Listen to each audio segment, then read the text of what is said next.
One of the very key aspects as you get into the implementation phase is how you brought people in and the relationships that you develop with during the planning process, and then the mechanisms you may put in place to try to continue those relationships. And so one of those that we paid a lot of attention to, and it's been very important in the implementation phase, is how we worked with the fishermen. Early on in the planning process, we had a very contentious relationship with the fishermen. There were several startup exercises of looking at offshore wind farms and how you might site those. And the fishermen were not brought in or treated very shoddily during those previous processes. So as we came into this, they were already had a high level of distrust and actually antagonistic towards this whole thing.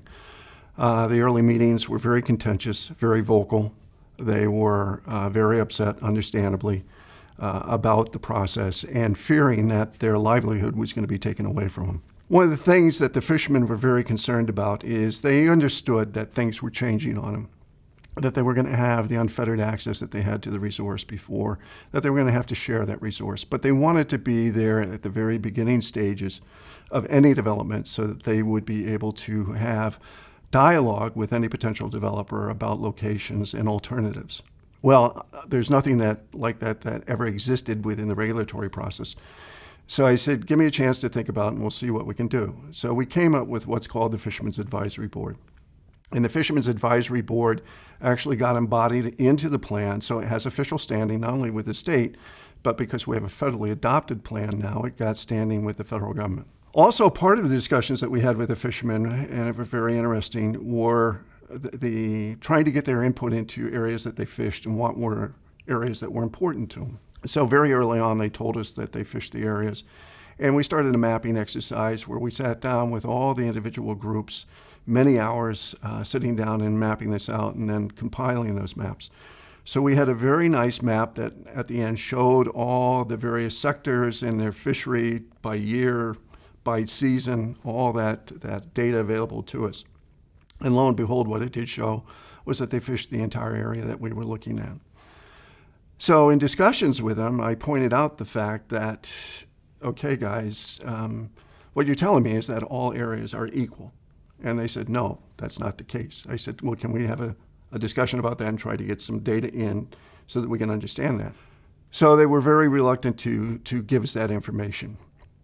So as time goes on, we adopt the plan, we're into the implementation phase.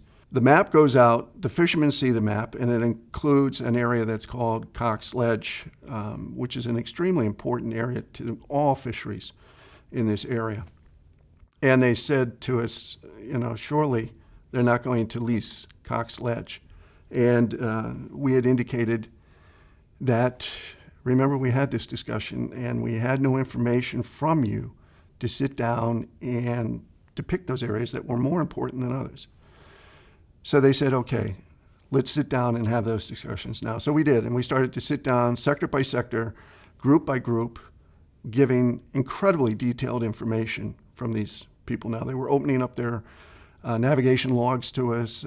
We were getting individual tow lines from fishermen, stuff that they never gave anybody anytime. So we were able to compile that, and we had a map that showed that 80% of the area was valuable to one sector or not.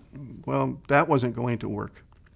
So we managed to then start to weigh it by sectors. So the number of sectors that were using those areas got a different weighing. So as we did that, essentially we came up with a heat map that showed where the sectors were aligning and what areas were more important to 3 or 4 sectors of the fishing industry.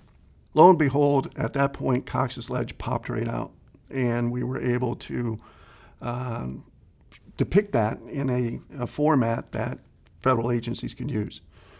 Interestingly enough, as we got to that point, the developer was having negotiations with the state, and one of the issues that came up is the developer wanted to, as they were going into the federal process, wanted to keep all options on the table. And so the state was concerned about us submitting a map on behalf of the state of Rhode Island that would have depicted these high-value fishing areas. But because the FAB had standing with the federal government, they were able to send the map in on their own. And Boehm took that into consideration to their credit, and then carved out in the final lease areas a north and south block and left Cox's Ledge out of the lease offering. So it was a combination of both relationship building, where they were able to trust us, and then having a mechanism, the Fishermen's Advisory Board, in place where they could have a voice into the system that would give them some clout and standing.